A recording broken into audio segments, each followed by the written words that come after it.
Hi guys, another menu natin ngayon ay chicken wings. Ito, bali ang isang chicken wings sa inati ko sa dalawa. So ito na guys, nahati-hati ko na siya. So ang marinade natin siya ng cooking wine and oyster sauce and light soy and paminta and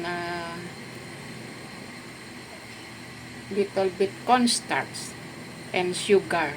So, itong bell pepper ay kuha lang tayo ng konti dyan. I-chop-chop natin with onion.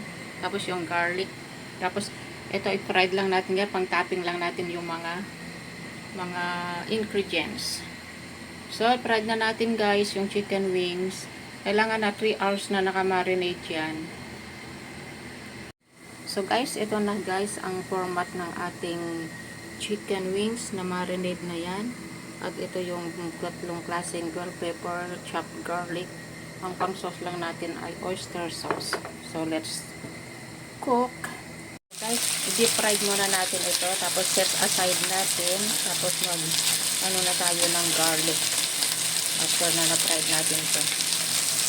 Deep fry tayo ng garlic. Fry the garlic. Ayan. Ayan.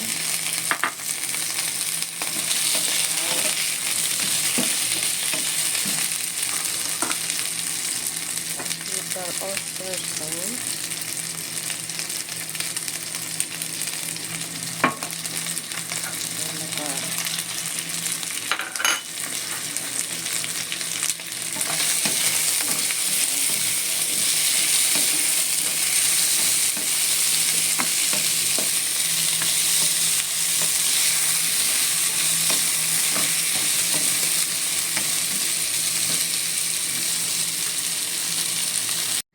Done.